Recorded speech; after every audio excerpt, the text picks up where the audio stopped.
Hello friends, welcome to my channel. आज हम बात कर रहे हैं रॉबर्ट टी कियोसाकी द्वारा लिखित book rich dad poor dad के अध्याय 3 की। दोस्तों, वीडियो को अंत तक ज़रूर देखिएगा और अपनी राय कमेंट बॉक्स में ज़रूर दीजिएगा। चलिए वीडियो स्टार्ट करते हैं। अध्याय 3, सबक 2, पैसे की समझ क्यों सिखाई जानी चाहिए। 1990 में मेरे सबसे अच्छे दोस्त माइक ने अपनी डैडी का लंबा चौड़ा कारोबार संभाल लिया है और उसे अपने डैडी से ज़्यादा कामयाबी मिल रही है। हम एक दूसरे से साल में 1-2 बार गोल्फ कोर्स पर मिलते हैं। वह और उसकी पत्नी इतने ज़्यादा अमीर हैं कि आप इसकी कल्पना भी नहीं कर सकते। अमीर डैडी का साम्राज्य बहुत सुरक्षित हाथों में है और अब माइक अपने बेटे को उसी तरह सिखा रहा है जिस तरह से उसके डैडी ने हमें सिखाया था। 1994 में मैं 47 साल की उम्र में रिटायर हो गया और मेरी पत्नी किम उस वक्त 37 साल की थी। रिटायरमेंट का यह मतलब नहीं है कि हम काम नहीं करते या आगे काम नहीं करेंगे। इसका मतलब यह है कि जब तक कोई चमत्कार ही ना हो जाए तब तक हम काम करने या ना करने के लिए आज़ाद हैं। इसका कारण यह है कि हमारी दौलत अपने आप बढ़ती रहती है, मुद्रास्फीति की दर से कहीं ज़्यादा तेज़ रफ्तार से। मुझे लगता है कि आज़ादी इसी को कहते हैं। हमारी दौलत इतनी ज़्यादा है कि यह अपने आप बढ़ सकती है। यह पेड़ लगाने की तरह है। आप सालों तक इसे पानी देते हैं और एक दिन इसे आपकी ज़रूरत नहीं रह जाती। इसकी जड़ें ज़मीन में काफ़ी गहराई तक पहुंच जाती हैं। इसके बाद पेड़ आपको सुख के लिए छाया और फल देता है। माइक ने साम्राज्य चलाने का विकल्प चुना और मैंने रिटायर होने का। जब भी मैं लोगों से बातें करता हूँ तो वे अक्सर मुझसे सलाह मांगते हैं कि उन्हें क्या करना चाहिए, शुरुआत कहाँ से और कैसे की जाए। आपकी नज़र में कौन सी पुस्तक अच्छी रहेगी? हम अपने बच्चों को यह सब कैसे सिखाएं? कामयाबी का रहस्य क्या है? मैं किस तरह करोड़ों रुपए कमा सकता हूँ? ऐसे वक्त मुझे हमेशा एक लेख की याद आती है जो यहाँ दिया जा रहा है। 1923 में हमारे सबसे महान नेता और सबसे अमीर बिजनेसमैन शिकागो में एजवाटर बीच पर इकट्ठे हुए। ये लोग बहुत मशहूर थे। चार्ल्स श्वाब सबसे बड़ी स्टील कंपनी के मुखिया थे। सैमुअल इंसुल दुनिया की सबसे बड़ी यूटिलिटी के अध्यक्ष थे। हॉवर्ड हॉब्सन सबसे बड़ी गैस कंपनी के मुखिया थे। आइवर क्रूजर दुनिया की सबसे बड़ी कंपनियों में से एक इंटरनेशनल मैच कंपनी के अध्यक्ष थे। Leon Fraser Bank of International Settlements के अध्यक्ष थे। Richard Whitney New York Stock Exchange के मुखिया थे। आर्थर कॉटन और जेसी लिवमोर सबसे बड़े 2 स्टॉक स्पेकुलेटर्स शेयर बाजार का कारोबार करने वाले थे। और अल्बर्ट फॉल प्रेसिडेंट हॉर्डन के कैबिनेट में मंत्री थे। 25 साल बाद इनमें से 9 लोगों का अंत इस तरह हुआ। श्वाब 5 साल तक कर्ज में डूबे रहने के बाद गरीबी में मरे। इंसुल की मौत विदेश में दिवालियेपन की हालत में हुई। क्रूजर और कॉटन भी गरीबी में मरे। हॉब्सन पागल हो गए। व्हिटनी और अल्बर्ट फॉल उस समय जेल से रिहा हुए थे। फ्रेजर और लिवरमोर आत्महत्या कर चुके थे। शायद कोई भी ठीक से यह नहीं बता सकता कि इन लोगों के साथ ऐसा क्यों हुआ था। यह 1923 की बात है। हम इतना अंदाज़ा तो लगा सकते हैं कि यह 1929 के मार्केट क्रैश और बड़ी आर्थिक मंदी के ठीक पहले का समय था। मंदी का इन लोगों पर निश्चित रूप से बहुत ज़्यादा असर हुआ होगा।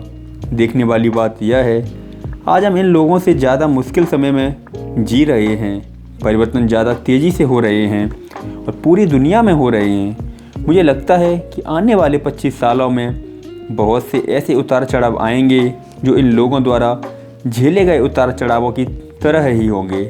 मुझे यह चिंता है कि बहुत से लोग सिर्फ पैसे पर अपना ध्यान लगाए बैठे हैं और अपनी सबसे बड़ी दौलत पर ध्यान नहीं दे रहे हैं, जिसका नाम है शिक्षा। अगर लोग लचीले होने, दिमाग खुला रखने और सीखने के लिए तैयार रहें तो इन परिवर्तनों के बावजूद वे बहुत अमीर बन सकते हैं। अगर लोग यह सोचेंगे कि पैसा ही उनकी समस्याओं को सुलझा सकता है तो ऐसे लोगों के लिए आगे आने वाला समय बहुत परेशानी भरा होगा। बुद्धि से समस्याएं सुलझती हैं और पैसा आता है। अगर आपके पास पैसे की समझ नहीं है तो पैसा चाहे आ भी जाए पर ज़्यादा देर तक टिकता नहीं है। ज़्यादातर लोग ज़िंदगी भर यह नहीं समझ पाते कि असल बात यह नहीं है कि आप कितना पैसा कमा पाते हैं, बल्कि यह है कि आप कितना पैसा रख पाते हैं। हमने लॉटरी जीतने वाले उन गरीब लोगों की कहानियाँ सुनी हैं जो अचानक अमीर बन जाते हैं पर कुछ समय बाद वे फिर से गरीब हो जाते हैं। ये लोग लाखों करोड़ों जीतते हैं फिर भी वे लौटकर वहीं आ जाते हैं जहां से उन्होंने शुरू किया था। आपने उन व्यावसायिक एथलीट्स की कहानियां भी सुनी होंगी, पढ़ी होंगी, जो 24 साल की उम्र में हर साल करोड़ों डॉलर कमाते हैं और 34 साल की उम्र में उन्हें पुल के नीचे सोना पड़ता है। आज ही के अखबार में एक युवा बास्केटबॉल खिलाड़ी की खबर छपी है जो 1 साल पहले करोड़ों का मालिक था। आज वह यह शिकायत करता फिर रहा है कि उसके दोस्तों, वकीलों और अकाउंटेंट्स ने उसके पैसे हड़प लिए और इसी वजह से आज उसे बहुत कम मजदूरी पर कार धोने का काम करना पड़ रहा है। वह सिर्फ 29 साल का है। उसे कार धोने के काम से भी निकाल दिया गया। इसकी वजह यह थी उसने कार साफ करते समय अपनी चैंपियनशिप रिंग उतारने से मना कर दिया था और इसलिए उसकी खबर अखबार में छप गई। वह अपने निकाले जाने का विरोध कर रहा है और कहता है कि यह भेदभाव है। अंगूठी ही तो उसकी महान जिंदगी की इकलौती निशानी है। उसका कहना है कि अगर आप उसकी अंगूठी उतरवा लेंगे तो उसके पास जिंदा रहने का कोई सहारा नहीं बचेगा और वह मर जाएगा। 1997 में मैं ऐसे बहुत से लोगों को जानता हूँ जो नए नए करोड़पति बन रहे हैं। एक बार फिर यह 1920 के उछाल वाले दशक की याद दिला देता है। हालांकि मैं खुश हूँ इतने ज़्यादा लोग अमीर बनते जा रहे हैं, परंतु मैं उन्हें चेतावनी देना चाहता हूँ कि लंबे समय में यह महत्वपूर्ण नहीं है कि आपने कितना पैसा कमाया, बल्कि महत्वपूर्ण यह है कि आपने कितना पैसा रखा और आपके कितनी पीढ़ियों तक उस पैसे को सहेजा। तो जब लोग मुझसे पूछते हैं हम किस तरह शुरू करें या मुझे बताइए कि जल्दी से अमीर कैसे बना जा सकता है, तो वे मेरे जवाब से बहुत निराश होते हैं। मैं उनसे सिर्फ यही कहता हूँ जो मेरे अमीर डैडी ने मुझसे बचपन में कहा था, अगर तुम अमीर बनना चाहते हो तो तुम्हारे पास पैसे की समझ होनी चाहिए। जब भी मैं अमीर डैडी से मिलता था यह विचार मेरे दिमाग में हर बार ठोका जाता था। जैसा मैंने कहा, मेरे पढ़े लिखे डैडी हमेशा किताबें पढ़ने के फ़ायदे बताते रहते थे। दूसरी तरफ मेरे अमीर डैडी वित्तीय साक्षरता या पैसे की समझ विकसित करने पर जोर देते थे। अगर आप एम्पायर स्टेट बिल्डिंग बनाने जा रहे हैं तो सबसे पहले आपको एक गहरा गड्ढा खोदना पड़ेगा और एक मजबूत नींव डालनी होगी। अगर आप किसी उपनगर में एक घर बनाने जा रहे हैं तो आपको सिर्फ 6 इंच का कंक्रीट का स्लैब डालना होगा। ज़्यादातर लोग अमीर बनने के चक्कर में 6 इंच के स्लैब पर एम्पायर स्टेट बिल्डिंग खड़ी करना चाहते हैं।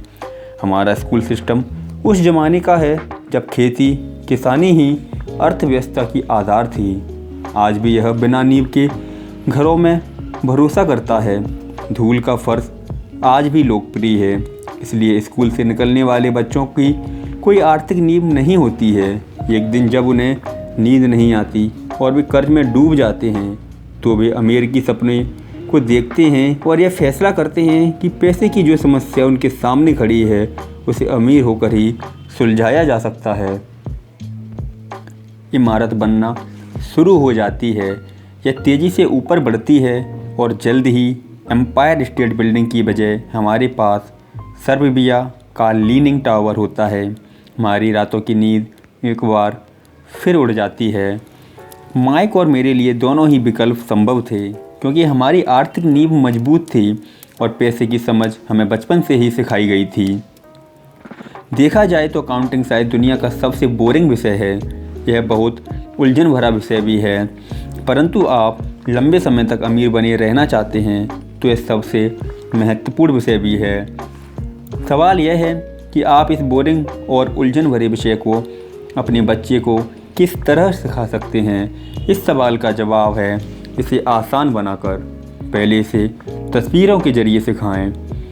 अमीर डैडी ने माइक और मेरे लिए एक मजबूत आर्थिक नींव डाली थी। चूँकि हम लोग छोटे बच्चे थे, इसलिए उन्होंने हमें सिखाने का एक आसान तरीका ईजाद किया। सालों तक वे केवल चित्र बनाते रहे और उसके साथ शब्दों का इस्तेमाल करके हमें समझाते रहे। जब माइक और मैंने उन आसान डायग्राम्स की मदद से आर्थिक शब्दावली और पैसे के खेल को समझ लिया, तो इसके कई सालों बाद अमीर डैडी ने अंकों को जोड़ना शुरू किया। आज माइक को जितने अकाउंटिंग विश्लेषण की ज़रूरत है, वह उससे भी कहीं सूक्ष्म और जटिल विश्लेषण कर सकता है। उसके पास 10 अरब डॉलर का साम्राज्य है। मैं इतना ज़्यादा जटिल विश्लेषण नहीं करता क्योंकि मेरा साम्राज्य छोटा है, परंतु हम दोनों की ही नींव आसान नींव थी। आगे आने वाले पृष्ठों में मैं आपके सामने वही आसान से चित्र खींचूंगा जो माइक के डैडी ने हमारे लिए खींचे थे। हालांकि वे आसान हैं, परंतु इन चित्रों के सहारे उन्होंने 2 छोटे बच्चों की ठोस और गहरी नींव पर दौलत का बड़ा महल बनाना सिखाया। नियम 1, आपको संपत्ति और दायित्व का अंतर पता होना चाहिए और हमेशा संपत्ति ही खरीदनी चाहिए। अगर आप अमीर बनना चाहते हैं तो आपको बस इतना ही जानने की ज़रूरत है। यह पहला नियम है, यही इकलौता नियम है।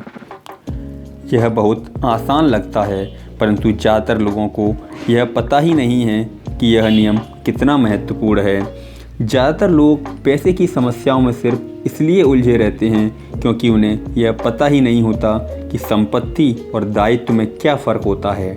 अमीर लोग संपत्ति इकट्ठे करते हैं, गरीब और मध्यम वर्ती लोग दायित्व इकट्ठे करते हैं। और मज़े की बात यह है कि उन लोगों को यह लगता है कि वे संपत्ति इकट्ठी कर रहे हैं। जब अमीर डैडी ने माइक और मुझे यह बताया तो हमने सोचा कि वे इतने मजाक कर रहे हैं। हम 2 बच्चे अमीर बनने का रहस्य जानने के लिए इतने हैरान परेशान थे, जबकि उसका जवाब इतना आसान था। यह इतना ज़्यादा आसान था कि हमें इस बात पर सोचने के लिए बहुत देर तक ठहरना पड़ा। संपत्ति क्या होती है? माइक ने पूछा। अभी उस बारे में चिंता मत करो, अमीर डैडी ने कहा। अभी सिर्फ इस विचार को अपने दिमाग में घुस जाने दो।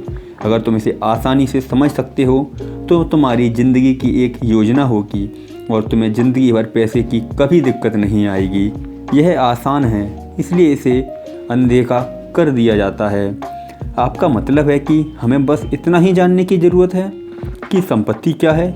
यह जानने के बाद हम उसे हासिल कर लें और अमीर बन जाएं? मैंने पूछा। अमीर डैडी ने हामी भरी। हाँ, यह इतना ही आसान है। अगर यह इतना आसान है तो फिर हर आदमी अमीर क्यों नहीं बन जाता? मैंने पूछा। अमीर डैडी मुस्कुराए, क्योंकि लोग संपत्ति और दायित्व में फ़र्क नहीं कर पाते। मुझे याद है मैंने पूछा था, वयस्क लोग इतने मूर्ख कैसे हो सकते हैं?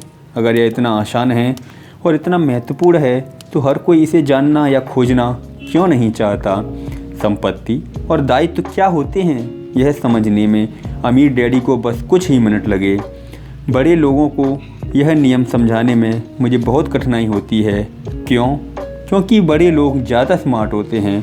मैंने अक्सर देखा है कि ज़्यादातर लोग आसान विचारों को नहीं समझ पाते।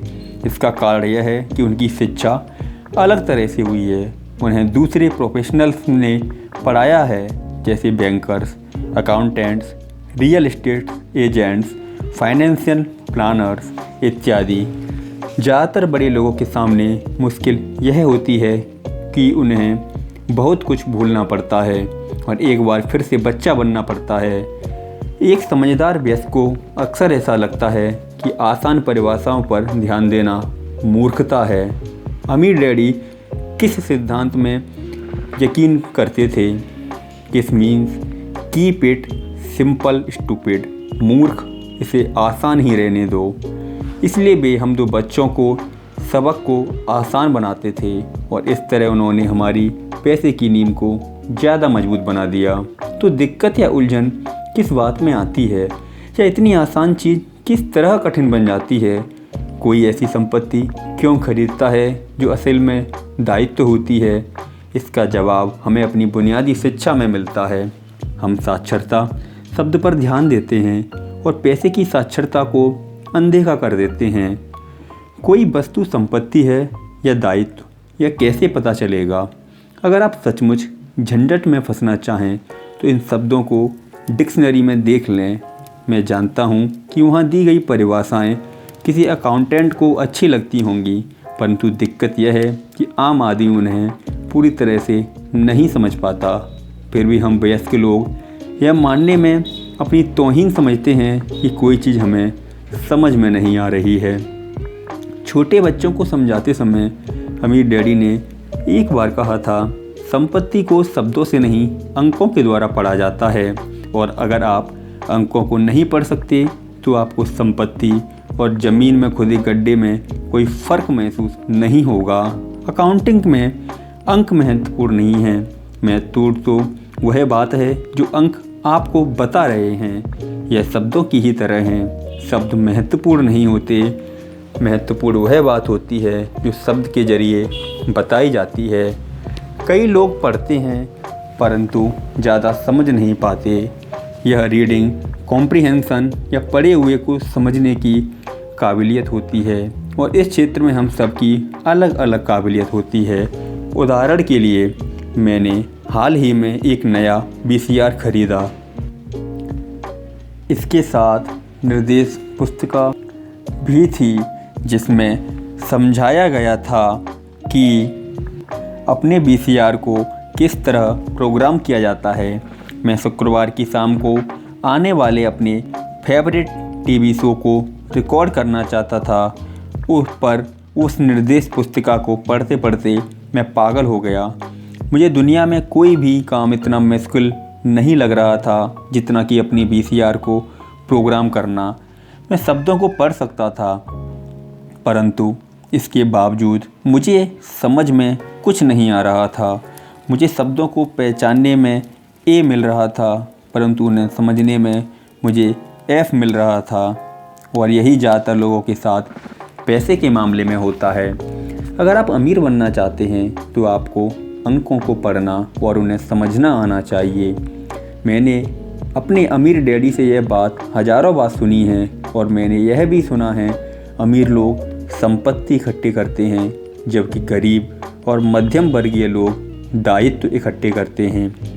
यहाँ यह बताया जा रहा है कि फाइनेंशियल संपत्ति और दायित्व में क्या फ़र्क होता है। ज़्यादातर अकाउंटेंट और फाइनेंशियल प्रोफेशनल्स परिभाषाओं पर आपस में सहमत नहीं होते, परंतु यह आसान चित्र या रेखा चित्र दो बच्चों के लिए मजबूत वित्तीय नींव डालने में बड़े काम आए। बहुत छोटे बच्चों को सिखाने के हिसाब से अमीर डैडी ने हर चीज़ को बहुत आसान बनाए रखा, और जहाँ तक बन पड़ा उन्होंने चित्र या रेखा चित्र का प्रयोग ज़्यादा किया, शब्दों का उपयोग कम से कम किया, और अंकों का तो कई वर्षों तक इस्तेमाल ही नहीं किया। यह संपत्ति का कैश फ्लो पैटर्न है। ये दिया हुआ बॉक्स एक इनकम स्टेटमेंट है जिसे आप अभी वीडियो में देख सकते हैं, जिसे अक्सर लाभ और हानि का स्टेटमेंट भी कहा जाता है। यह आमदनी और खर्च बताता है, आने वाला पैसा और जाने वाला पैसा। नीचे का इसमें जो बॉक्स है वो बैलेंस शीट है। इसे इसलिए यह कहा जाता है क्योंकि इसमें संपत्ति और दायित्वों को एक साथ मिलाकर देखा जाता है, यानी उन्हें बैलेंस किया जाता है। कुछ लोग जिनमें पैसे की समझ नहीं होती, इनकम स्टेटमेंट और बैलेंस शीट के बीच के संबंध को नहीं जानते। यह संबंध जानना बहुत ज़रूरी है। पैसे की तंगी की असली वजह यह होती है कि लोग संपत्ति और दायित्व के बीच के अंतर को ठीक से नहीं समझ पाते। अक्सर इन दोनों शब्दों की परिभाषाएं भी समस्या खड़ी कर देती हैं। अगर आपको दुविधा में पढ़ना अच्छा लगता है तो आप शब्दकोश उठाकर और उसमें संपत्ति और दायित्व शब्दों का मतलब देख लें। अगर आप परिभाषाओं का मतलब अकाउंटेंट को तो अच्छी तरह समझ में आ सकता है, परंतु आम आदमी के लिए यह वैसी ही बात हो गई जैसे परिभाषा का मतलब मैंडेरिन जैसी किसी विदेशी भाषा में लिख दिया गया हो। आप परिभाषा में लिखे हुए शब्दों को तो पढ़ सकते हैं, परंतु उन्हें अच्छी तरह समझना कठिन है। इसलिए जैसा मैंने पहले कहा था, अमीर डैडी ने हमेशा दोनों छोटे बच्चों को यह आसान परिभाषा सिखाई। संपत्ति वह होती है जो आपकी जेब में पैसा डालती है। अच्छी, आसान और उपयोग में होने वाली परिभाषा। यह दायित्व का कैश फ्लो पैटर्न है। आय, व्यय, संपत्ति, दायित्व। जहाँ संपूर्ण व्यय आप देख रहे हैं दायित्व का हो रहा है। अब चूँकि संपत्ति और दायित्व के चित्रों में समझा दिया गया है, इसलिए शब्दों में दी गई परिभाषाओं को समझना ज़्यादा आसान होगा। संपत्ति वह चीज़ है जो मेरी जेब में पैसे डालती है। दायित्व वह चीज़ है जो मेरी जेब से पैसे निकालती है। वास्तव में आपको इतना ही जानने की ज़रूरत है। अगर आप अमीर बनना चाहते हैं तो आप ज़िंदगी भर संपत्ति खरीदते रखिए। अगर आप गरीब या मध्यम वर्गीय आदमी बनना चाहते हैं तो आप दायित्व खरीदते रखिए। इनके बीच के फ़र्क को ना जानने से ज़्यादातर लोग जीवन भर पैसे की तंगी से परेशान रहते हैं। पैसों के लिए आदमी इसलिए परेशान होता रहता है क्योंकि वह ना तो शब्दों को समझ पाता है, ना ही अंकों को। जिन लोगों के सामने पैसे की मुश्किलें आ रही हैं, उन्हें यह समझ लेना चाहिए कि शब्दों या अंकों में ऐसा कुछ है जिसे वे पढ़ नहीं पा रहे हैं। कोई चीज़ ठीक से उनकी समझ में नहीं आ रही है। अमीर लोग इसलिए अमीर होते हैं क्योंकि इस मामले में वे पैसे की तंगी से परेशान लोगों से ज़्यादा समझदार होते हैं। तो अगर आप अमीर बनना चाहते हैं, तो अपनी दौलत को बनाए रखना चाहते हैं, तो पैसे की साक्षरता और समझदारी महत्वपूर्ण है, शब्दों में भी और अंकों में भी। चित्र में जो तीर लगे हुए हैं वे पैसे के बहाव यानी कैश फ्लो को बताते हैं। ध्यान रखिए, सिर्फ अंकों से पूरी बात समझ में नहीं आती और सिर्फ शब्दों से भी पूरी बात समझ में नहीं आती। महत्व तो पूरी कहानी का होता है। किसी वित्तीय रिपोर्ट में अंकों को पढ़ना प्लॉट या कहानी ढूंढने की तरह ही है। पैसा कहाँ जा रहा है, इस बात की कहानी। 80% परिवारों की पैसे की कहानी यह होती है कि वे अमीर बनने के लिए कड़ी मेहनत करते जाते हैं। इसका कारण यह नहीं है कि वे पैसा नहीं कमाते। असली कारण यह है कि वे ज़िंदगी भर संपत्ति की जगह दायित्व खरीदते रहते हैं। उदाहरण के तौर पर यह एक गरीब आदमी या घर पर रहने वाले नौजवान का कैश फ्लो पैटर्न है। ये आप वीडियो में देख सकते हैं। ये उसका जो रोज़गार, जो आय है, वो सारा व्यय भोजन, टैक्स, किराया, कपड़े, मनोरंजन और यात्रा में व्यय हो रहा है। उसका संपत्ति का कॉलम बिल्कुल खाली है। यह एक गरीब आदमी का कैश फ्लो पैटर्न है। यह चित्र एक मध्यम वर्गीय आदमी का कैश फ्लो पैटर्न है। गरीब और इसमें यह डिफरेंस है कि इसमें दायित्व में भी व्यय हो रहा है। इसका रोज़गार आप आय देख सकते हैं, तनख्वाह है। व्यय टैक्स, मॉर्टगेज, स्थायी व्यय भोजन, कपड़े और मनोरंजन है। इसका संपत्ति वाला कॉलम खाली है। दायित्व में मॉर्टगेज, कंज्यूमर लोन्स और क्रेडिट कार्ड जो हम सभी के पास होते हैं। यह एक अमीर आदमी का कैश फ्लो पैटर्न है। इसमें जो आय हो रही है संपत्ति के माध्यम से भी आय को दिखाया गया है। इस तरीके से ये संपत्ति से भी आय हो रही है। इसमें आय की डिविडेंड, ब्याज, किराए से आय, रेंट, रॉयल्टी। इसमें संपत्ति आपकी stock, bond, notes, real estate और बौद्धिक संपदा। जैसा कि आप देख सकते हैं, ये सभी चित्र बहुत ज़्यादा सरल बना दिए गए हैं। हम में से हर एक को ज़िंदा रहने के लिए खर्च करना पड़ता है। हम सभी को रोटी, कपड़े और मकान की ज़रूरत होती है। चित्र यह बताते हैं कि गरीब, मध्यम वर्गीय और अमीर आदमी की ज़िंदगियों में पैसा किस तरह आता जाता है। कैश फ्लो पूरी कहानी बता देता है। इस कहानी में यह बताया जाता है कि वह आदमी अपने पैसे का किस तरह इस्तेमाल करता है। एक बार पैसा हाथ में आ जाने के बाद वह उस पैसे का क्या करता है। मैंने अपनी कहानी अमेरिका के सबसे अमीर व्यक्तियों से इसलिए शुरू की ताकि मैं यह बता सकूं इतने सारे लोगों की सोच में कहाँ गलती होती है। गलती यह होती है कि वे यह मानते हैं कि पैसे से सारी समस्याएं सुलझ जाती हैं। इसलिए जब लोग मुझे फटाफट अमीर बनने के नुस्खे पूछते हैं तो मैं कांप जाता हूँ, या यह कि उन्हें कहाँ से शुरू करना चाहिए। मैं अक्सर सुनता हूँ मैं कर्ज में हूँ इसलिए मुझे और ज़्यादा पैसे कमाने चाहिए, परंतु यह देखने में आया है कि ज़्यादा पैसे से समस्या नहीं सुलझती। सच कहा जाए तो इससे समस्या और बढ़ सकती है। पैसा हमारी इंसानी कमजोरी को अक्सर ज़्यादा उभार देता है। पैसा अक्सर हमारे ऐसे पहलू पर रोशनी डालता है जिसके बारे में हम अनजान रहते हैं। इसलिए अगर किसी आदमी को अचानक बहुत सी दौलत मिल जाए, जैसे पैतृक संपत्ति, तनख्वाह में भारी बढ़ोतरी या उसकी लॉटरी लग जाए, तो पैसा मिलने के कुछ समय बाद वह अपने पुराने हाल में पहुंच जाता है, और कई बार तो उससे भी बुरे हाल में। पैसा आपके दिमाग में चल रहे कैश फ्लो पैटर्न को उजागर करता है। अगर यह पैटर्न ऐसा है कि आपकी पूरी कमाई खर्च करनी है, तो इस बात की बहुत संभावना है कि आपकी आमदनी बढ़ेगी तो आपका खर्च अपने आप बढ़ जाएगा। इसलिए यह कहावत सही है, मूर्ख और उसके पैसे से शानदार दावतें होती हैं। मैंने यह कई बार कहा है कि हम स्कूल इसलिए जाते हैं ताकि हम शैक्षणिक और व्यावसायिक काबिलियत को हासिल कर सकें। निश्चित रूप से यह दोनों बहुत ही महत्वपूर्ण हैं। हमारी व्यावसायिक काबिलियत के कारण ही हम पैसा बनाना सीखते हैं। 1960 के दशक में जब मैं हाई स्कूल में था, यह माना जाता था कि अगर कोई पढ़ने लिखने में अच्छा है तो वह होनहार विद्यार्थी आगे जाकर डॉक्टर बनेगा। अक्सर उस बच्चे से यह नहीं पूछा जाता कि क्या वह डॉक्टर बनना चाहेगा, यह मान लिया जाता था। इसका कारण यह था कि इस धंधे में सबसे ज़्यादा पैसा नज़र आता था। आज डॉक्टरों के सामने बहुत से संकट हैं जो भगवान न करे किसी और के सामने हो। बीमा कंपनियां इस व्यवसाय पर काबू किए हैं, सरकार भी दखल दे रही है और अदालतों में मुआवजे के केस दायर हो रहे हैं इत्यादि। आज बच्चे बास्केटबॉल स्टार बनना चाहते हैं, टाइगर वुड्स की तरह गोल्फर बनना चाहते हैं, कंप्यूटर विशेषज्ञ बनना चाहते हैं, movie star, rock star, beauty queen या वॉल स्ट्रीट या ट्रेडर बनना चाहते हैं।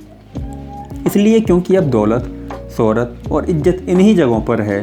इसी कारण स्कूल में बच्चों को अच्छा पढ़ने के लिए प्रेरित करना मुश्किल हो गया है। वे जानते हैं कि व्यावसायिक सफलता का शैक्षणिक सफलता से कोई सीधा संबंध नहीं है जैसा कभी हुआ करता था, क्योंकि विद्यार्थियों में स्कूल छोड़ते समय पैसे की कोई समझ नहीं होती। इसलिए करोड़ों पढ़े लिखे लोग अपने कारोबार में तो सफल हो जाते हैं, परंतु बाद में वे पैसे की तंगी से जूझते रहते हैं। वे और ज़्यादा मेहनत करते हैं परंतु अपनी समस्याओं से जीत नहीं पाते। उनकी शिक्षा में कमी यह नहीं है कि उन्हें पैसे कमाना नहीं सिखाया गया, बल्कि यह है कि उन्हें पैसा खर्च करने का तरीका नहीं सिखाया गया। पैसा बनाने के बाद उसका किस तरह इस्तेमाल किया जाए और उसे किस तरह संभाला जाए, इसे पैसे की समझ कहते हैं। पैसा एक बार कमाने के बाद उसका क्या किया जाए, इसे अपने पास कितने लंबे समय तक रोका जाए और अपने पैसे से कड़ी मेहनत कैसे करवाई जाए। ज़्यादातर लोग यह नहीं बता पाते कि उनकी पैसे की तंगी का कारण क्या है। ऐसा इसलिए होता है क्योंकि उनमें कैश फ्लो की समझ नहीं होती। कोई आदमी बहुत पढ़ा लिखा हो सकता है, अपने कारोबार में सफल हो सकता है, परंतु हो सकता है उसके पैसे की बिल्कुल भी समझ ना हो। ऐसे लोग अक्सर ज़रूरत से ज़्यादा कड़ी मेहनत करते हैं क्योंकि उन्होंने कड़ी मेहनत करना तो सीखा है, परंतु पैसे से अपने लिए कड़ी मेहनत करवाना नहीं सीखा। यह कहानी बताती है कि पैसे का सुख भरा सपना किस तरह दुख भरे सपने में बदल जाता है। कड़ी मेहनत करने वाले लोगों की फिल्मी कहानी एक घिसे पिटे ढर्रे पर चलती है। हाल में शादीशुदा, खुश, पढ़े लिखे पति पत्नी साथ साथ किराए के मकान में रहने लगते हैं। जल्दी ही उन्हें यह लगने लगता है कि वे पैसा बचा रहे हैं, क्योंकि दो लोगों के साथ साथ रहने का खर्च भी लगभग उतना ही होता है जितने कि अकेले आदमी का। समस्या यह है कि जिस अपार्टमेंट में वे रहते हैं वह छोटा है। वे अपने सपनों का घर खरीदने के लिए पैसे बचाने लगते हैं ताकि वे बच्चे पैदा कर सकें। अगर उनके पास 2 तनख्वाह होती हैं और वे अपने कैरियर पर ज़्यादा ध्यान देने लगते हैं, उनकी आमदनी बढ़ने लगती है। जैसे जैसे उनकी आमदनी बढ़ने लगती है, आप ये फिगर में देख सकते हैं, उनकी आय इंक्रीज हो रही है, उनके खर्च भी लगातार बढ़ने लगते हैं। लेकिन संपत्ति और दायित्व ये दोनों कॉलम अभी भी खाली हैं। ज़्यादातर लोगों के लिए पहले नंबर का खर्च होता है टैक्स। कई लोग सोचते हैं इनकम टैक्स, परंतु ज़्यादातर लोगों के लिए सबसे बड़ा टैक्स होता है सोशल सिक्योरिटी टैक्स। कर्मचारी को ऐसा लगता है कि social security tax Medicare tax को मिलाकर कुल टैक्स लगभग 7.5% के करीब होता है, परंतु हकीकत में यह 15% होता है, क्योंकि आपके बॉस को भी सोशल सिक्योरिटी की उतनी ही रकम मिलानी पड़ती है। मुद्दे की बात यह है कि यह पैसा वह पैसा है जो आपका बॉस आपको नहीं दे सकता। इससे भी बड़ी बात यह है कि आपको अपने वेतन में से कटे सोशल सिक्योरिटी टैक्स की रकम पर इनकम टैक्स भी देना होता है, और यह ऐसी आमदनी होती है जो आपके हाथ में नहीं आई है, बल्कि सीधे ही सोशल सिक्योरिटी में चली गई है। इन दोनों दंपतियों के फिर इनके दायित्व बढ़ने लगते हैं। इसे समझाने का सबसे अच्छा तरीका यह है कि हम वापस युवा पत्नी और पति की कहानी की तरफ चलें। उनकी आमदनी बढ़ने के कारण वे फैसला करते हैं कि अब वे किराए के मकान में नहीं रहेंगे, बल्कि अपने सपनों का घर खरीद लेंगे। जब वे अपने घर में पहुंच जाते हैं तो उन पर एक नए टैक्स का बोझ आ जाता है, जिसे प्रॉपर्टी टैक्स कहते हैं। फिर वो लोग एक नई कार खरीदते हैं, नया फर्नीचर और नया सामान खरीदते हैं ताकि उनका घर आलीशान लगे। अचानक वे अपने सपने से जागते हैं और देखते हैं कि उनके दायित्व का कॉलम बढ़ गया है। वे कर्ज में हैं और उन्हें बहुत से मॉर्टगेज ऋण और क्रेडिट कार्ड ऋण चुकाने हैं। अब वे चूहा दौड़ में फंस चुके हैं। एक बच्चा पैदा हो जाता है, वे और कड़ी मेहनत करते हैं। प्रक्रिया फिर दोहराई जाती है। ज़्यादा पैसा आता है, उस पर ज़्यादा टैक्स लगता है, जिसे ब्रैकेट क्रीप भी कहा जाता है। तभी उनके पास डाक में एक और क्रेडिट कार्ड आ जाता है। वे उसका इस्तेमाल करते हैं, वह ख़त्म हो जाता है। तभी एक लोन कंपनी का आदमी आकर उन्हें बताता है कि उनकी सबसे बड़ी संपत्ति, उनके घर की कीमत बढ़ गई है। कंपनी उन्हें एक बिल कंसोलिडेशन लोन देने का ऑफ़र देती है, क्योंकि उनकी क्रेडिट बहुत अच्छी है। कंपनी उन्हें यह भी बताती है कि समझदारी इसी में होगी कि वे अपने ऊंची ब्याज दर पर लिए गए कंज्यूमर लोन को उनके क्रेडिट कार्ड से चुका दें, और इसके अलावा उनके घर पर लगने वाली ब्याज से उन्हें टैक्स में छूट भी मिलेगी। वे ऐसा ही करते हैं और ज़्यादा ब्याज दर वाले क्रेडिट कार्ड का भुगतान कर देते हैं। इसके बाद वे राहत की सांस लेते हैं। उन्होंने क्रेडिट कार्ड का हिसाब साफ कर दिया है। अब उन्होंने अपने उपभोक्ता ऋण को होम मॉर्टगेज में बदल लिया है।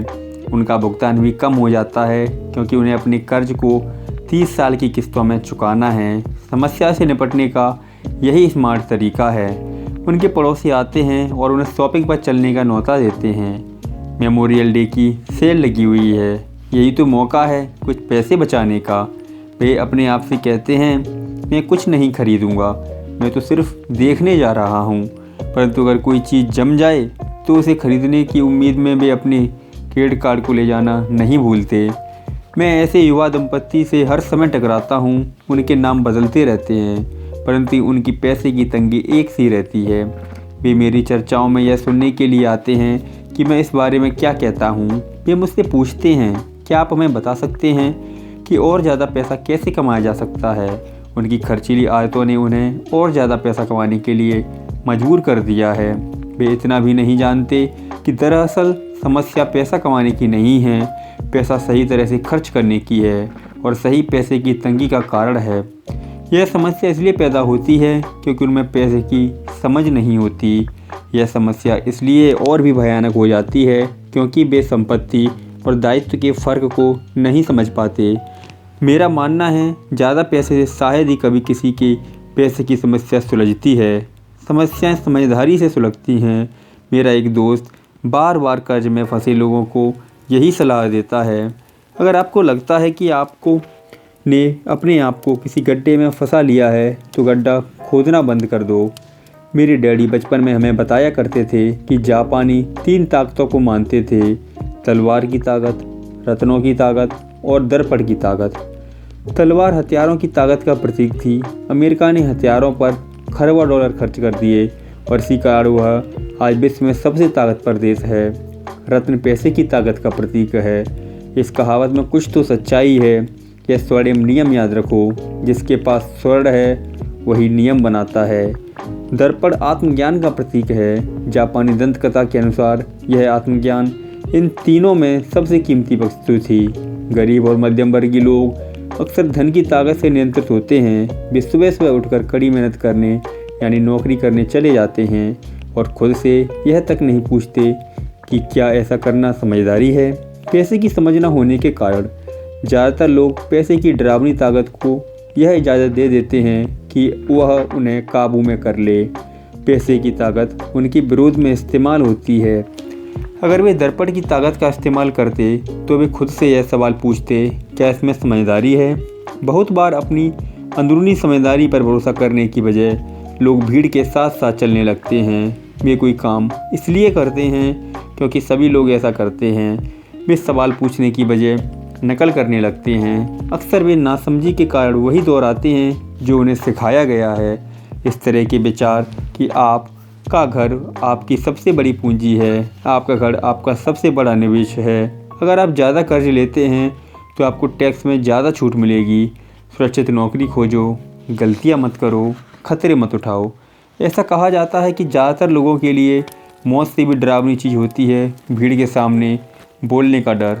मनोवैज्ञानिक कहते हैं कि ज़्यादातर लोग सार्वजनिक मंच पर बोलने से इसलिए डरते हैं क्योंकि उन्हें यह डर होता है कि उनकी बुराई होगी, लोग बाग उनकी हंसी उड़ाएंगे, वे अकेले रह जाएंगे, सबसे कट जाएंगे और बिरादरी से अलग थलग कर दिए जाएंगे।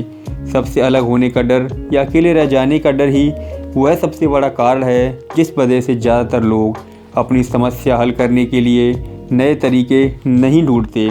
इसलिए मेरे पढ़े लिखे डैडी कहते थे कि जापानी लोग दर्पण की ताकत को सबसे ज़्यादा महत्व देते थे, क्योंकि जब इंसान दर्पण में खुद को देखता है तभी इसको सच्चाई का पता चलता है।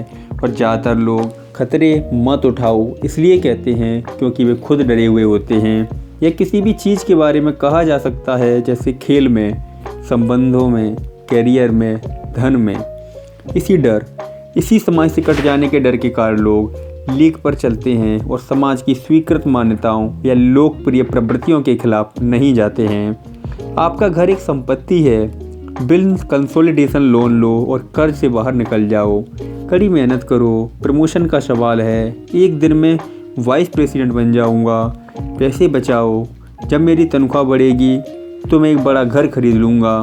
म्यूचुअल फंड सुरक्षित है। टिकलमी एल्मो डॉल अभी स्टॉक में नहीं है, परंतु मेरे पास एक डॉल रखी हुई है जो दूसरा ग्राहक अब तक लेने नहीं आया है। भीड़ के साथ चलने और पड़ोसियों के ऐसे आराम की नकल करने के कारण पैसे की बहुत सी समस्याएं पैदा होती हैं। कई बार हम सभी को दर्पण में देखने की ज़रूरत होती है और हमें अपने डर की बजाय अपनी अंदरूनी समझदारी से सोचना चाहिए। जब माइक और मैं 16 वर्ष के हुए तो मैं स्कूल में समस्याएं आने लगी थी। हम बुरे बच्चे नहीं थे, हम केवल अपने आप को भीड़ से अलग कर रहे थे। स्कूल के बाद और शनिवार रविवार को हम माइक के डैडी के लिए काम करते थे। माइक और मैं अक्सर घंटों तक उसके डैडी के साथ बैठे रहते थे। जब भी अपने बैंकर्स, वकीलों, अकाउंटेंट, ब्रोकरों, निवेशकों, मैनेजर्स और कर्मचारियों के साथ चर्चा करते थे। माइक के डैडी ने 13 साल की उम्र में स्कूल छोड़ दिया था और अब वे पढ़े लिखे लोगों को रास्ता दिखा रहे थे, उन्हें आदेश और निर्देश दे रहे थे, उनसे सवाल पूछ रहे थे। पढ़े लिखे लोग उनकी एक आवाज़ पर दौड़े चले आते थे और उनके गुस्से से डरते थे। ये आदमी कभी भीड़ के साथ नहीं चला। इस आदमी ने खुद के दम पर सोचा और फैसले लिए। उन्हें इन शब्दों से चिढ़ होती थी, हमें इसे इस तरह से इसलिए करना पड़ेगा क्योंकि सभी लोग इसी तरह से करते हैं। वे नहीं हो सकता से भी बहुत चिढ़ते थे। अगर आप उनमें कोई काम करवाना चाहते थे तो आपको बस इतना ही कहना था, मुझे लगता है कि आप इसे नहीं कर सकते। माइक और मैं उनके साथ रहकर जितना सीखे उतना हमने स्कूल में बिताए सालों में कभी नहीं सीखा, कॉलेज में भी नहीं। माइक के डैडी के पास स्कूल की शिक्षा तो नहीं थी, परंतु उनके पास पैसे की शिक्षा थी और इसी कार्य वे सफल भी थे। वे हमें बार बार बताया करते थे, एक समझदार आदमी अपने से ज़्यादा समझदार लोगों को नौकरी पर रख सकता है। इसलिए माइक और मुझे समझदार लोगों की बातें सुनने और उनसे सीखने का लाभ मिला। परंतु इसके कारण माइक और मैं दोनों ही उस सामाजिक मान्यता के साथ नहीं चल पाए जो हमारे शिक्षक हमें सिखाते थे, और इस वजह से कई समस्याएं पैदा हो गईं। जब कोई टीचर कहता था, अगर तुम्हें अच्छे नंबर नहीं मिलते हैं तो तुम दुनिया में कुछ नहीं कर सकते, तो माइक और मैं अपनी भौहें चढ़ा लेते थे। हमें किसी पिटे ढर्रे पर चलने को कहा जाता था और नियमों का अक्षर पालन करना सिखाया जाता था, तो हमें यह लगता था कि स्कूली शिक्षा दरअसल रचनात्मकता का गला घोंट देती है। हम अमीर डैडी की यह बात समझने लगे थे कि स्कूलों को इसलिए बनाया गया है ताकि वहाँ अच्छे कर्मचारी तैयार हो, ना कि अच्छे मालक। कभी कभार माइक या मैं टीचर से पूछते थे कि हम जो पढ़ रहे हैं उसकी असली ज़िंदगी में क्या उपयोगिता है, या यह कि हमें पैसे के बारे में क्यों नहीं पढ़ाया जाता। दूसरे सवाल का अक्सर हमें यह जवाब मिलता था कि पैसा महत्वपूर्ण नहीं है, और अगर हम अच्छी पढ़ाई करेंगे तो पैसा अपने आप मिलेगा। हम पैसे की ताकत के बारे में जितना ज़्यादा जानते थे, अपने शिक्षकों और सहपाठियों से उतना ही दूर होते जाते थे। मेरे पढ़े लिखे डैडी ने कभी मुझ पर अच्छे नंबरों के लिए दबाव नहीं डाला। मुझे इस बात पर हैरत होती थी कि उन्होंने ऐसा क्यों नहीं किया, परंतु हम लोगों में पैसे को लेकर अक्सर वाद विवाद होने लगे थे। जब मैं 16 साल का हुआ तो मेरी पैसे की बुनियाद में मेरे मम्मी डैडी से अच्छी हो चुकी थी। मैं हिसाब किताब रख सकता था।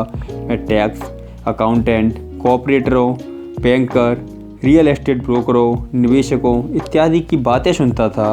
मेरे डैडी शिक्षकों से बातें करते थे। एक दिन मेरे डैडी मुझे बता रहे थे कि हमारा घर हमारे लिए सबसे बड़ा निवेश क्यों है। इस बात को लेकर हम लोगों में बहस हो गई।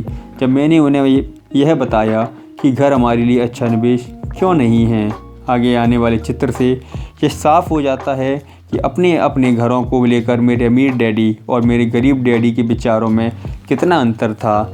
एक डैडी के हिसाब से उनका घर एक संपत्ति थी, जबकि दूसरे डैडी के हिसाब से यह एक दायित्व था।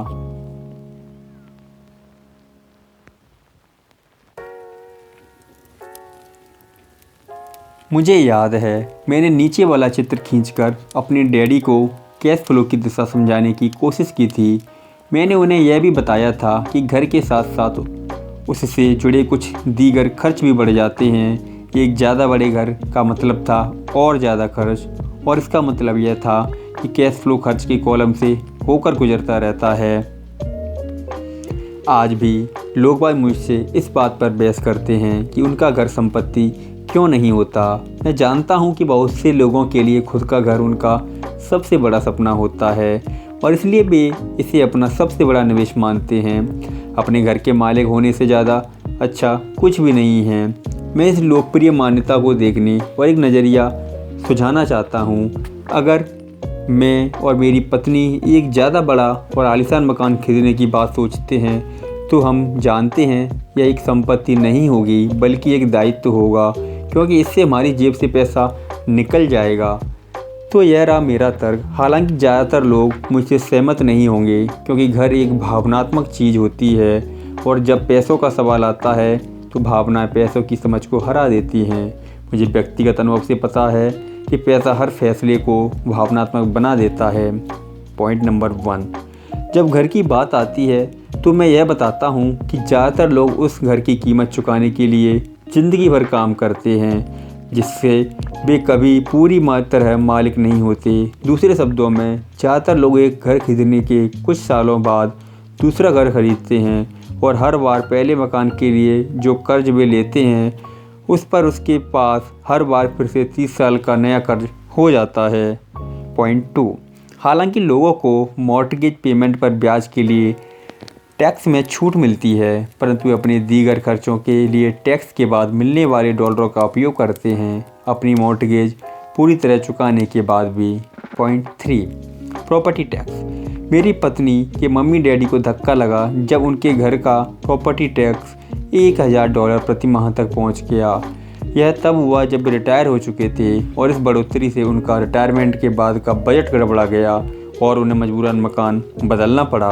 पॉइंट 4, घर की कीमत हमेशा नहीं बढ़ती। मेरे कुछ दोस्त हैं जिन्होंने अपने घर के लिए कर्ज लिया था, उन्हें $10 लाख से भी ज़्यादा का कर्ज चुकाना है, पर आज उनके घर की कीमत $7 लाख से ज़्यादा नहीं है। पॉइंट 5, सबसे बड़े नुकसान अवसर गंवाने की वजह से होते हैं। अगर आपका सारा पैसा मकान में फंसा है तो आपको ज़्यादा कड़ी मेहनत करनी पड़ती है ताकि आपका खर्चा चलता रहे। इस दौरान आपके संपत्ति वाले कॉलम में कोई बढ़ोतरी नहीं होती। अगर एक युवा पति पत्नी शुरुआत में ही अपना पैसा संपत्ति वाले कॉलम में लगाएं तो उसके आगे के साल आराम से गुजरेंगे, खासकर उस समय जब वे अपने बच्चे को कॉलेज में भेजेंगे। इस दौरान उनकी संपत्ति भी बढ़ जाएगी और उनके खर्चे भी आराम से चलते रहेंगे। अक्सर ऐसा होता है कि आपका घर आपके बढ़ते हुए खर्च के भुगतान के लिए होम इक्विटी लोन का साधन बन जाता है। संक्षेप में, अपना घर खरीदने का फैसला बहुत खर्चीला पड़ता है।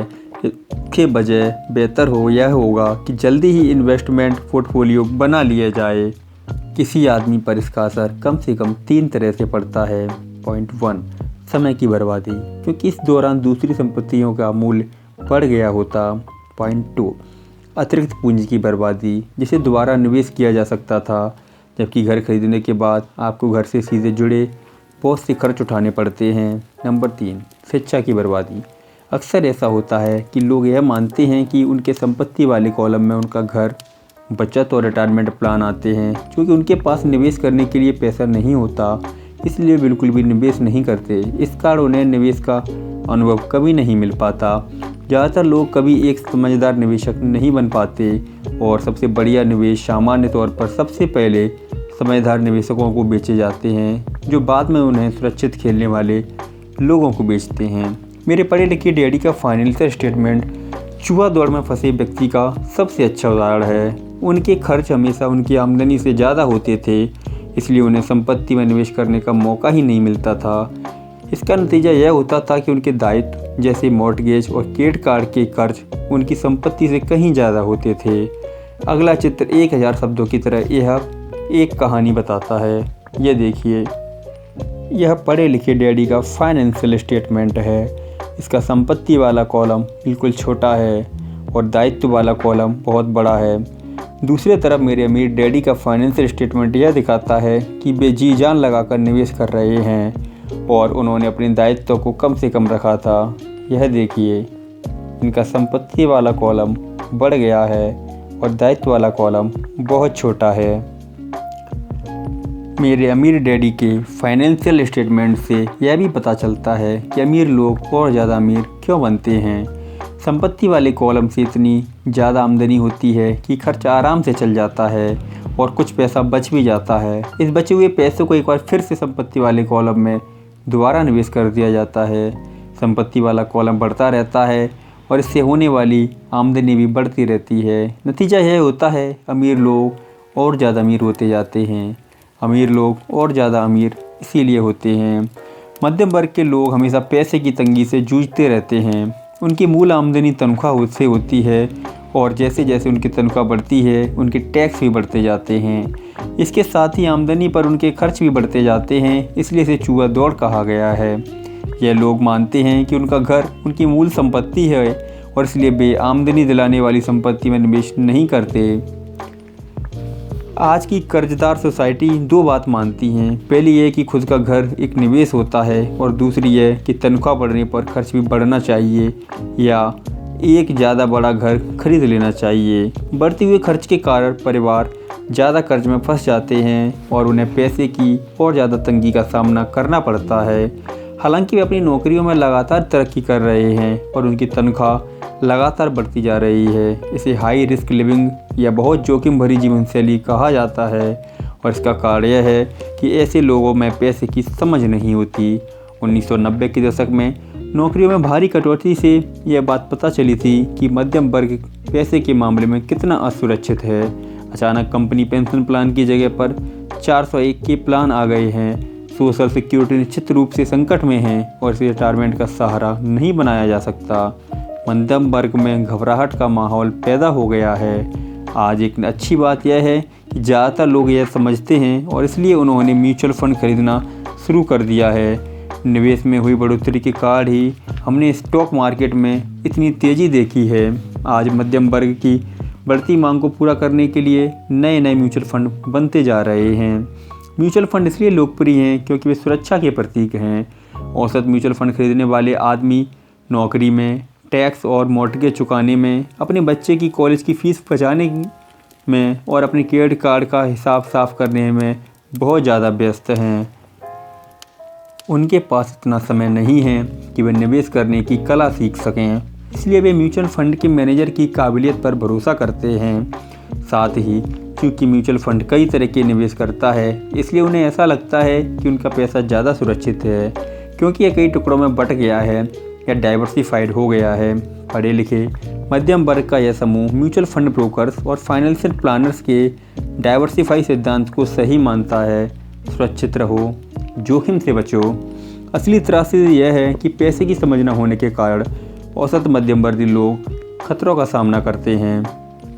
उनके सुरक्षित खेलने का असल कारण यह होता है कि उनके पास पैसे की तंगी होती है। उनकी बैलेंस शीट में बैलेंस नहीं होता। उनका संपत्ति वाला कॉलम तो खाली रहता है जहां से आमदनी आती है, जबकि उनके दायित्वों वाला कॉलम पूरा भरा रहता है। सामान्य तौर पर उनकी आमदनी का इकलौता साधन उनका वेतन होता है। उनका जीवन यापन पूरी तरह से उनके बॉस पर निर्भर होता है, और जब सचमुच ज़िंदगी में एक बार आने का मौका आता है तो ये लोग उस मौके का फ़ायदा नहीं उठा पाते। क्योंकि वे इतनी कड़ी मेहनत कर रहे हैं, इसलिए वे सुरक्षित खेल खेलते हैं, सबसे ज़्यादा टैक्स चुकाते हैं और कर्ज के बोझ से दबे रहते हैं। जैसा कि मैंने इस खंड के शुरू में कहा था, सबसे महत्वपूर्ण नियम यह है कि संपत्ति और दायित्व के बीच के अंतर को पहचाना जाए। एक बार आप इनमें फ़र्क समझ लें, इसके बाद आप आमदनी देने वाली संपत्ति खरीदने की लगातार कोशिश करते रहेंगे। यह अमीर बनने की राह पर चलने का सबसे बढ़िया तरीका है। इसे करते रहें और आपका संपत्ति वाला कॉलम बढ़ता रहेगा। अपने दायित्व और खर्च को कम करने की कोशिश भी करते रहें, इससे पैसा आपके संपत्ति वाले कॉलम में आता रहेगा। जल्द ही आपका संपत्ति वाला कॉलम इतना ज़्यादा मजबूत हो जाएगा कि आप और ज़्यादा जोखिम वाले निवेश कर सकेंगे। ऐसे निवेश जिसमें 100% से अनंत का फ़ायदा हो सकता है। ऐसे निवेश जिसमें $5000 की रकम जल्दी ही $10 लाख या इससे ज़्यादा हो जाती है। ऐसे निवेश जिन्हें मध्यम वर्ग बहुत जोखिम भरा मानता है। निवेश जोखिम भरा नहीं है, यह उस व्यक्ति की पैसे की नासमझी है, वित्तीय निरक्षरता है जो इसे बहुत जोखिम भरा बना देती है। एक कर्मचारी होने के नाते जो घर का मालिक भी है, आपकी नौकरी का पैटर्न सामान्यतः यह होता है। आप किसी के लिए काम करते हैं। तनख्वाह पर काम करने वाले ज़्यादातर लोग मालिक को या शेयर होल्डर्स को ज़्यादा अमीर बना रहे हैं। आपकी कोशिशों, मेहनत और सफलता के दरअसल आपका मालिक सफल होता है और उसके रिटायरमेंट में मदद मिलती है। आप सरकार के लिए काम करते हैं। आप इसे देख पाएँ इसके पहले ही सरकार आपकी तनख्वाह में से अपना हिस्सा ले लेती है। ज़्यादा कड़ी मेहनत करके आप सरकार को देने वाले टैक्स में बढ़ोतरी करते हैं। ज़्यादातर लोग जनवरी से मई तक सिर्फ सरकार के लिए काम करते हैं। आप बैंकों के लिए काम करते हैं। टैक्स चुकाने के बाद आपका सबसे बड़ा खर्च आमतौर पर अपना मॉर्टगेज और क्रेडिट कार्ड का कर्ज चुकाना होता है। अगर आप सिर्फ ज़्यादा कड़ी मेहनत से अपने काम करते जाएं, तो समस्या यह है कि तीनों ही मामलों में आपकी ज़्यादा मेहनत से किसी और को ज़्यादा फ़ायदा मिलता है। आपको यह सीखना चाहिए कि आपकी मेहनत से किस तरह आपको और आपके परिवार को सीधा फ़ायदा मिल सकता है। अगर आप यह फैसला कर भी लें कि आप अपने काम से काम रखेंगे, फिर भी आपको यह नहीं पता होता कि आपके लक्ष्यों को किस तरह से निर्धारित किया जाए। ज़्यादातर लोग अपने प्रोफेशन को बनाए रखना चाहते हैं और अपनी तनख्वाहों के सहारे ही संपत्ति बनाना चाहते हैं। जब उनकी संपत्ति बढ़ती है तो वे किस तरह अपनी सफलता का आकलन करते हैं। जब कोई आदमी यह महसूस करता है कि वह अमीर है, कि उसके पास दौलत है, संपत्ति और दायित्व की अपनी परिभाषाओं की ही तरह दौलत के बारे में भी मेरी अपनी परिभाषा है। दरअसल मैंने इसे बकमिस्टर फुलर नामक व्यक्ति से सीखा है। कुछ लोग उसे नीम हकीम कहते हैं और कई लोग उसे एक जीता जागता जीनियस कहते हैं। सालों पहले सभी वास्तुविद इसलिए हैरान हो गए थे क्योंकि 1961 में उसने जियोडेसिस डोम के पेटेंट के लिए आवेदन किया था और उस आवेदन में फुलर ने दौलत के बारे में भी कुछ कहा था। पहले तो उसका ठीक ठाक मतलब समझ में नहीं आया, परंतु उसे कई बार पढ़ने के बाद इसका मतलब समझ में आने लगा। दौलत किसी आदमी की वह योग्यता है जिसके सहारे वह आगे आने वाले इतने दिनों तक ज़िंदा रह सकता है। यानी अगर मैं आज काम करना बंद कर दूं तो मैं कितने समय तक ज़िंदा रह सकता हूं। यह नेटवर्थ की तरह नहीं है जो आपकी संपत्ति और दायित्व के बीच का अंतर है। हर व्यक्ति को लगता है कि उनके पास जो सामान है वह बहुत कीमती है, परंतु इस परिभाषा से सचमुच सही आकलन किया जा सकता है।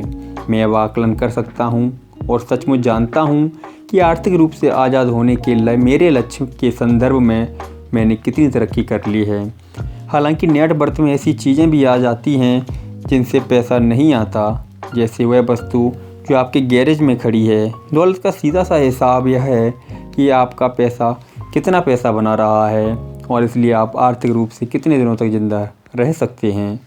दौलत दरअसल संपत्ति के कॉलम की कैश फ्लो के दायित्व वाले कॉलम के साथ तुलना है। एक उदाहरण लें, यह कहें कि मेरे पास हर महीने में संपत्ति वाले कॉलम से $1000 का कैश फ्लो है और मेरा खर्च हर महीने $2000 का है। मेरे पास कितनी दौलत है। अब हम बंकमिस्टर फुलर की परिभाषा की तरफ चलें। उनकी परिभाषा के हिसाब से मैं कितने दिनों तक ज़िंदा रह सकता हूँ। अगर हम एक महीने में 30 दिन मान लें तो इस परिभाषा के हिसाब से मैं 15 दिन तक जीवित रह सकता हूँ। जब मैं अपनी संपत्ति से हर महीने $2000 का कैश फ्लो हासिल करने लग जाऊँगा तो मैं दौलतमंद हो जाऊँगा। हालांकि मैं अमीर नहीं हूँ, परंतु मैं दौलतमंद ज़रूर हूँ। हर महीने मेरी संपत्ति से मुझे जो आमदनी मिलती है वह मेरे महीने भर के खर्च के लिए काफ़ी होती है। अगर मैं अपने खर्च को बढ़ाना चाहता हूँ तो मुझे इसके पहले अपनी संपत्ति वाले कैश फ्लो को बढ़ाना होगा। यह ध्यान रखें कि इस बिंदु पर मैं अपनी तनख्वाह पर बिल्कुल भी निर्भर रही हूँ।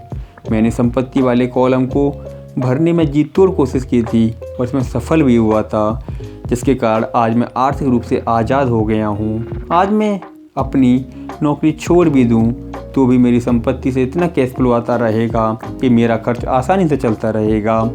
मेरा अगला लक्ष्य यह होगा कि मेरी संपत्ति से आने वाले अतिरिक्त कैश फ्लो को फिर से संपत्ति वाले कॉलम में निवेश कर दिया जाए। मेरी संपत्ति वाले कॉलम में जितना ज़्यादा पैसा जाता है, मेरा संपत्ति वाला कॉलम उतना ही बढ़ता रहता है। मेरा संपत्ति वाला कॉलम जितना ज़्यादा बढ़ता है वहाँ से उतना ही ज़्यादा कैश फ्लो आता है। और जब मैं अपने खर्च को आने वाले कैश फ्लो से कम रखता हूँ तब तक मैं ज़्यादा अमीर बनता रहूँगा। और ध्यान देने वाली बात यह है कि मेरी आमदनी शारीरिक मेहनत से नहीं बल्कि दूसरे जरियों से हो रही है। जब तक पुनर्निवेश की यह प्रक्रिया चलती रहती है, मैं अमीर बनने की राह पर तेज़ी से चलता रहूँगा। अमीरी की असली परिभाषा देखने वाले की निगाह में होती है। आप कभी अत्यधिक अमीर नहीं हो सकते। इस आसान सबक को याद रखें। अमीर संपत्ति खरीदते हैं, गरीब केवल खर्च करते हैं। मध्यम वर्ग दायित्व खरीदता है, परंतु वह सोचता है कि वह संपत्ति खरीद रहा है। तो किस तरह मैंने अपने काम से काम रखा? इस सवाल का जवाब क्या है? मैकडॉनल्ड के मालिक की बात सुने। तो दोस्तों, कैसी लगी ये वीडियो कमेंट बॉक्स में ज़रूर बताएं। इसका चैप्टर 4 जल्द ही अपलोड कर दिया जाएगा। उसको सुनने के लिए चैनल को सब्सक्राइब और बेल आइकन को दबाना ना भूलें। और दोस्तों, अगर आपको लगता है कि इस वीडियो से, इस बुक को सुनने से किसी की थोड़ी सी भी हेल्प हो सकती है तो अपने दोस्तों के साथ इसको शेयर ज़रूर करें। मिलते हैं नेक्स्ट वीडियो में। तब तक के लिए टेक केयर और वीडियो को अंत तक देखने के लिए आपका बहुत बहुत धन्यवाद। Thank you.